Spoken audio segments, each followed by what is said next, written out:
जय हिंद दोस्तों general science test series की एक और कड़ी में आपका स्वागत है। दोस्तों अगर आप कर रहे हो सरकारी नौकरी की तैयारी, आपके सपनों को साकार करने के लिए, आपके माँ बाप के सपनों को साकार करने के लिए, अपनी स्टडी में ग्रोथ करने के लिए, दोस्तों मैं लेके आया हूँ general science test series number 13। General science test series number 13। दोस्तों मेरा नाम है रोहित मीणा। आपका हमारे YouTube channel logic science academy पर तहे दिल से स्वागत है। दोस्तों पहला क्वेश्चन की बात करता हूँ। Question number 1। क्वेश्चन नंबर है दोस्तों, शरीर का सबसे मजबूत पदार्थ है। दोस्तों क्वेश्चन को आपको अच्छे से पढ़ना है। अगर आपके क्वेश्चन समझ में आ जाएगा तो आप उसका आंसर भी इजीली दे सकते हो। पहला क्वेश्चन है, शरीर का सबसे मजबूत पदार्थ है। Option number A dentin, option number B enamel, option number C दोनों, ऑप्शन नंबर डी इनमें से कोई नहीं। दोस्तों इसका जो राइट आंसर है वो है इनेमल। वो क्या है दोस्तों? इनेमल है, ना कि डेंटिन है, ना कि दोनों है, ना कि इनमें से कोई नहीं। तो आपका राइट आंसर कौन सा होगा दोस्तों? आपका राइट आंसर है इनेमल। कौन सा है दोस्तों? इनेमल है। तो शरीर का सबसे मजबूत पदार्थ कौन सा है? इनेमल है। बात आती है दोस्तों डेंटिन या डेंटाइन होता क्या है। आप जानते हो जो हमारे दांत होते हैं, उन दांतों का जो आधारीय भाग होता है, उन दांतों का जो आधारीय भाग होता है, उन दांतों का जो आधारीय भाग होता है दोस्तों, उसे कहा जाता है डेंटिन। उसे क्या क्या कहा जाता है? उसे कहा जाता है दोस्तों डेंटिन या डेंटाइन कहा जाता है। उसे क्या कहा जाता है? डेंटिन कहा जा सकता है, या फिर मैं कहूँ तो डेंटाइन भी कहा जा सकता है। दोस्तों डेंटिन जो डेंटाइन है, इस डेंटाइन के ऊपर एक सफ़ेद आवरण पाया जाता है। हमारे दांतों का जो आधारीय भाग है उसे डेंटिन या डेंटाइन कहा जाता है, और इस डेंटाइन के ऊपर हमारे दांतों के जो डेंटाइन होते हैं, इन डेंटाइन के ऊपर एक सफ़ेद आवरण पाया जाता है दोस्तों। और उस सफ़ेद आवरण को ही क्या कहा जाता है? उस सफ़ेद आवरण को दोस्तों इनेमल कहा जाता है। उस सफ़ेद आवरण को ही क्या कहा जाता है? इनेमल कहा जाता है। दोस्तों ये शरीर का सबसे मजबूत पदार्थ होता है। कौन? इनेमल। वापिस बताता हूँ अगर आपको अच्छे समझ में नहीं आया होगा। जो हमारे दांत होते हैं, दांतों का जो आधारीय भाग होता है, हमारे जो दांतों का आधारीय भाग होता है उसे डेंटिन या फिर डेंटाइन कहा जाता है। उसे डेंटिन या डेंटाइन कहा जाता है, दोनों नाम ही एक ही है। दोस्तों डेंटिन जो डेंटाइन होता है, इसका जो रंग होता है वो पीला होता है। और दोस्तों इस डेंटाइन के ऊपर एक सफ़ेद आवरण पाया जाता है।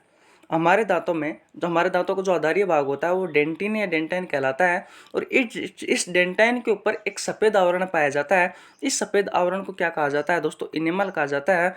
और दोस्तों ये इनेमल शरीर का सबसे मजबूत पदार्थ है। पहला क्वेश्चन अच्छे समझ में आ गया होगा। तो दोस्तों पहला क्वेश्चन था हमारा कि शरीर का सबसे मजबूत पदार्थ कौन सा है दोस्तों? तो इनेमल है। बात क्लियर है। दांतों का जो आधारीय भाग होता है उसे डेंटिन या डेंटाइन कहा जाता है। इसका रंग पीला होता है, और डेंटाइन के ऊपर एक सफेद आवरण पाया जाता है दोस्तों, उसे इनेमल कहा जाता है। और यही इनेमल दोस्तों शरीर का सबसे मजबूत पदार्थ होता है। बात क्लियर। अब चलता हूं दोस्तों सेकंड क्वेश्चन की ओर। अम्लीय वर्षा का पीएच मान कितने से कम होता है? दोस्तों हमारी जो अम्लीय वर्षा होती है, इस अम्लीय वर्षा का पीएच मान कितने से कम होता है? ऑप्शन नंबर ए है 5.5 से कम, ऑप्शन नंबर बी है 5.6 से कम, ऑप्शन नंबर सी है 5.7 से कम, ऑप्शन नंबर डी है 5.8 से कम। दोस्तों सबसे पहले क्वेश्चन को स्टार्ट करने से पहले मैं जान लेता हूं कि अम्लीय वर्षा होती क्या है। दोस्तों जो हमारी अम्लीय वर्षा है वो होती क्या है? अम्लीय वर्षा कौन सी वर्षा को कहा जाता है? भाई अम्लीय वर्षा के बारे में क्वेश्चन पढ़ रहे हैं हम, तो अम्लीय वर्षा की नॉलेज तो हमें होना ज़रूरी है। तो दोस्तों अम्लीय वर्षा वह वर्षा होती है जब वर्षा जल में, दोस्तों जो हमारा नॉर्मल जो वर्षा का जो जल होता है, एक मिनट, हमारा जब नॉर्मल वर्षा का जल होता है, इस वर्षा जल में कार्बन डाइऑक्साइड के साथ CO2 के साथ इस वर्षा जल में CO2 के साथ वायुमंडल में जो प्रदूषित जो हवा होती है, वायुमंडल में जो प्रदूषित जो हवा होती है, जो वायु होती है दोस्तों, उसमें जो मौजूद वायुमंडल में मौजूद, वायुमंडल में जो प्रदूषित हवा होती है, जो वायु होती है उसमें मौजूद है दोस्तों सल्फर डाइऑक्साइड,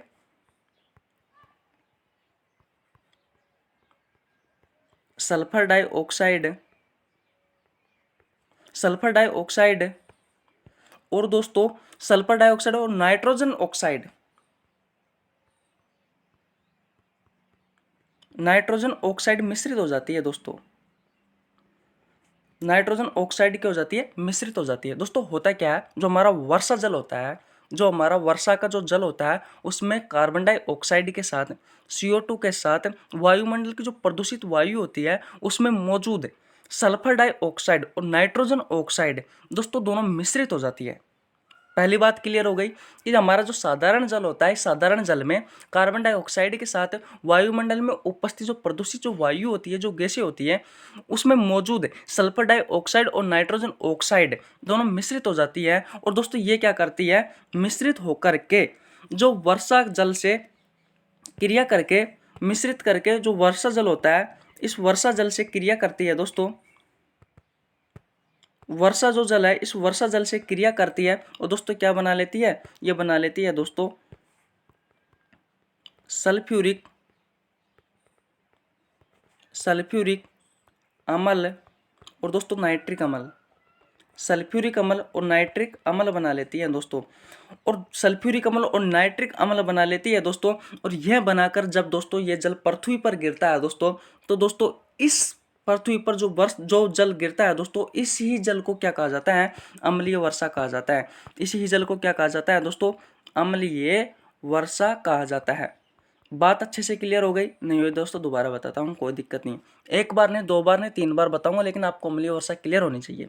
दोस्तों हमारा जो साधारण जल होता है, इस साधारण जल में हमारा जो वर्षा जल होता है, इस वर्षा जल में कार्बन डाइऑक्साइड के साथ, इस वर्षा जल होता है उस जल में कार्बन डाइऑक्साइड के साथ जो वायुमंडल में जो प्रदूषित जो हवा होती है उसमें मौजूद सल्फर डाइऑक्साइड और नाइट्रोजन ऑक्साइड, सल्फर डाइऑक्साइड और नाइट्रोजन ऑक्साइड का मिश्रित का कम की मात्रा, सल्फर डाइऑक्साइड और नाइट्रोजन ऑक्साइड की मात्रा मिश्रित हो जाती है। और दोस्तों ये क्या करता है, वर्षा जल से क्रिया करके सल्फ्यूरिक एसिड और नाइट्रिक एसिड में बदल जाती है। और दोस्तों जब यह जल पृथ्वी पर गिरता है तो दोस्तों इस जल को क्या कहा जाता है, इस जल को एसिड रेन या अम्लीय वर्षा कहा जाता है। तो अम्लीय वर्षा क्लियर हो गई दोस्तों, अम्लीय वर्षा क्लियर हो गई। अब बात कर लेते हैं कि अम्लीय वर्षा का पीएच मान कितने से कम होता है। तो दोस्तों अम्लीय जो वर्षा होती है इसका जो पीएच मान होता है दोस्तों, ये 5.6 से कम होता है। कितने से कम होता है, 5.6 से कम होता है। अगर दोस्तों किसी पानी का पीएच मान 5.5 से कम है, अगर किसी पानी का पीएच मान 5.5 से कम है तो दोस्तों वह पानी दांतों में सड़न पैदा कर देता है। क्या कर देता है, दांतों में सड़न पैदा कर देता है, दांतों में सड़न पैदा कर देता है। बात क्लियर है, अच्छे समझ में आ गया होगा। अब चलते हैं दोस्तों नेक्स्ट क्वेश्चन की ओर। कौन सा दांत मांसाहारी जीवों का संकेत है। सबसे पहले मैं बता दूं आपको, जो मानव शरीर में जो दांत पाए जाते हैं उनकी संख्या 4 होती है। 4 प्रकार के दांत होते हैं, संख्या तो 32 होती है दोस्तों। संख्या तो वयस्क में 32 होती है, अलग अलग कंडीशन में अलग अलग होती है। किशोर में 28 होती है, बच्चों में 20 होती है। लेकिन दोस्तों जो दांत होते हैं वो 4 प्रकार के होते हैं। कौन कौन से होते हैं दोस्तों, 4 प्रकार के होते हैं। दोस्तों कौन कौन से होते हैं, वो होते हैं दोस्तों, एक होता है कृंतक, एक होता है रद्नक, एक होता है अग्रचर्वणक और एक होता है चर्वणक। अब बात आती है कि कौन सा दांत मांसाहारी जीवों का संकेत है। तो दोस्तों आपको ध्यान रखना है, जो रद्नक दांत होते हैं ये क्या करते हैं, मांसाहारी जो जीव होते हैं उनका संकेत देते हैं। अब बात कर लेते हैं मानव की, कि जो मानव होता है दोस्तों यह मांसाहारी है क्या, क्योंकि रद्नक दांत तो इसमें भी पाए जाते हैं, मानव में भी। तो ध्यान रखना है, जो मानव होता है दोस्तों निम्न मांसाहारी जीवों में आता है। किस में आता है, निम्न मांसाहारी जीवों में आता है, क्योंकि इसमें दांतों तो होते हैं लेकिन बहुत कम दांत पाए जाते हैं। 4 दांत पाए जाते हैं ओनली फॉर, एक जोड़ी ऊपर और एक जोड़ी नीचे। अब दोस्तों इनके कार्य की बात कर लेते हैं। जो कृंतक दांत होते हैं दोस्तों, इनका कार्य होता है काटना भोजन को, ठीक है। रद्नक होते हैं, इसका कार्य होता है चीरना फाड़ना। बात क्लियर है। और दोस्तों अगर चर्वणक की बात कर लेते हैं दोस्तों, तो इनका काम होता है भोजन को चबाना। बात क्लियर है। तो दोस्तों राइट आंसर कौन सा हो गया, कौन से दांत मांसाहारी जीवों का संकेत देते हैं? तो रदनक देते हैं। अभी रदनक शरीर में खा पाए जाते हैं, वो भी देख लीजिए, मुंह में खा पाए जाते हैं। आगे के आपने देखा होगा जो चार दांत होते हैं, इस तरीके से हमारे आगे के चार दांत दिखाई देते हैं। बात क्लियर है? उनके अलावा दोस्तों साइड में, इन चार दांतों के साइड में इस तरीके से कुछ नुकीले दांत पाए जाते हैं। दोस्तों ये नुकीले दांत ही, जो ये नुकीले दांत होते हैं, नुकीले दांत होते हैं दोस्तों। इन दांतों, ये दांत कौन से हैं? ये दांत ही रदनक दांत है। इनकी संख्या होती है दोस्तों 4। बात क्लियर है? अब चलते हैं दोस्तों नेक्स्ट क्वेश्चन की ओर।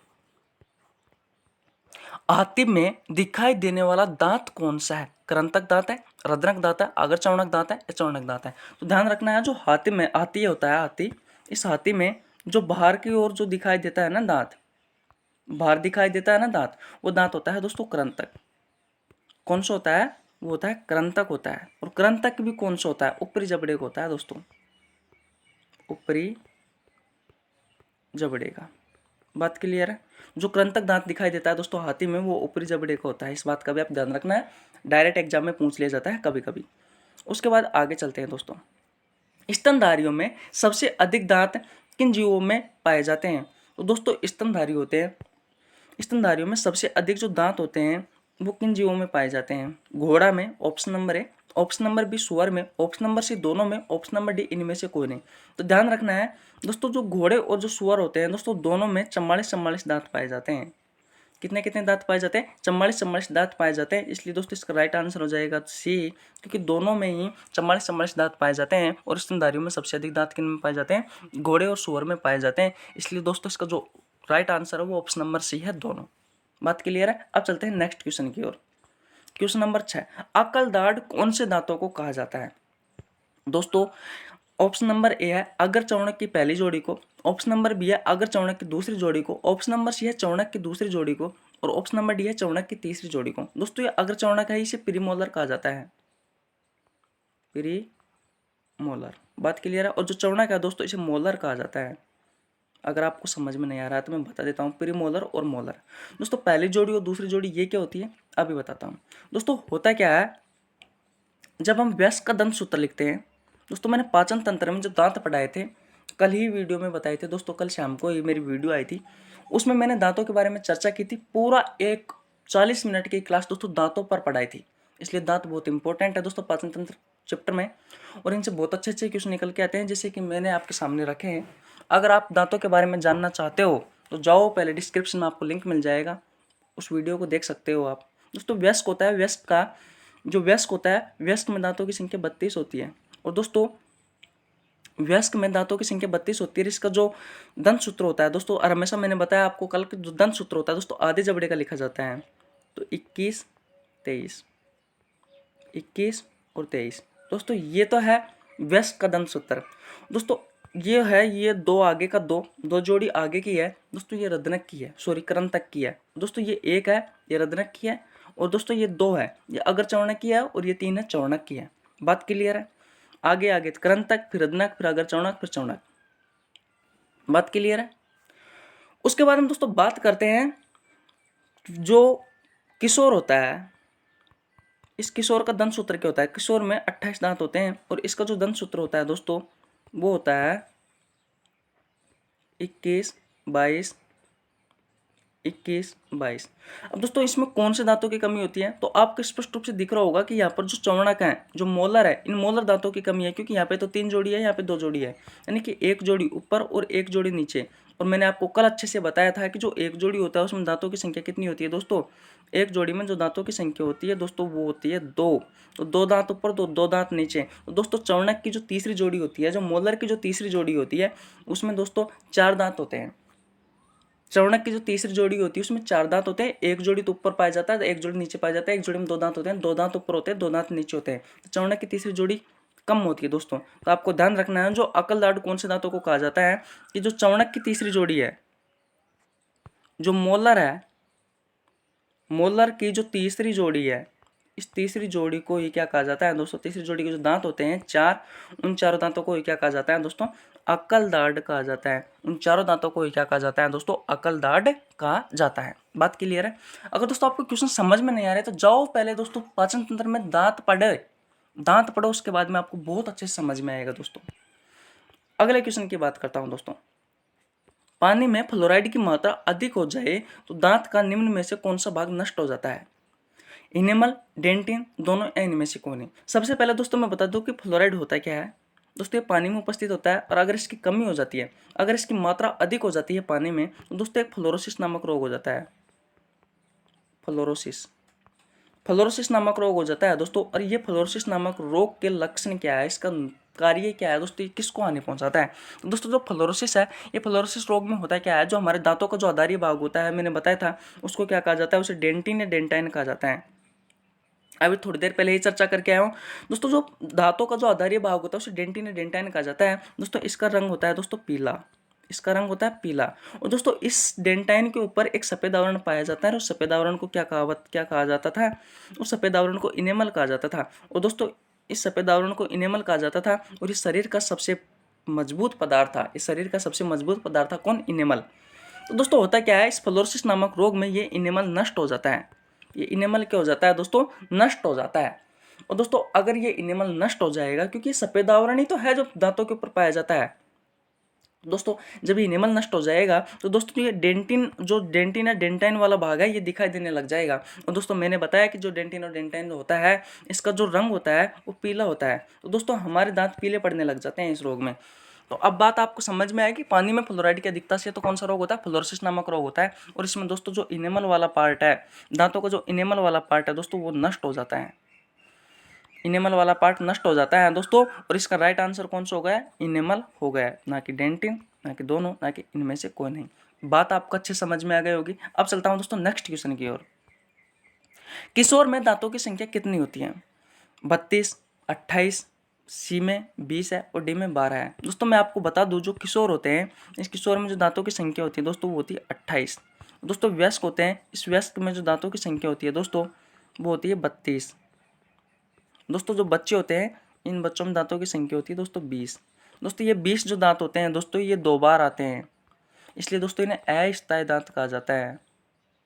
क्या कहा जाता है? अस्थायी दांत कहा जाता है। और दोस्तों ये 12 दांत है, ये बच्चों में सिर्फ एक बार आते हैं और दोस्तों इन्हें स्थायी दांत कहा जाता है। बात क्लियर है? इन्हें क्या कहा जाता है? स्थायी दांत कहा जाता है। दोस्तों किशोर में दांतों की संख्या कितनी होती है? किशोर में जो दांतों की संख्या होती है दोस्तों वो होती है 28। वयस्क में दांतों की संख्या 32 होती है, बच्चों में 20 होती है। और जो 20 दांत है दोस्तों 2 बार आते हैं, इसलिए अस्थायी दांत कहा जाता है। और दोस्तों ये जो 12 दांत है, 12 दांत बच्चों में एक बार आते हैं दोस्तों, इन्हें स्थायी दांत कहा जाता है। बात क्लियर हो गई क्वेश्चन नंबर 8 की। किशोर में दांतों की संख्या कितनी है? 28 है। इससे संबंधित मैंने 4-5 क्वेश्चन और बताए, आपको अच्छे से क्लियर हो गए होंगे। अब दोस्तों चलते हैं नेक्स्ट क्वेश्चन की ओर। पाचन तंत्र का सबसे लंबा भाग कौन सा है? बड़ी आंत, छोटी आंत, आमाशय, मलाशय? तो दोस्तों आपको ध्यान रखना है, जो पाचन तंत्र होता है, इस पाचन तंत्र का जो सबसे लंबा भाग होता है दोस्तों वो होता है छोटी आंत। और छोटी आंत की लंबाई कितनी होती है दोस्तों? छोटी आंत की जो लंबाई होती है दोस्तों वो होती है 6.5 मीटर।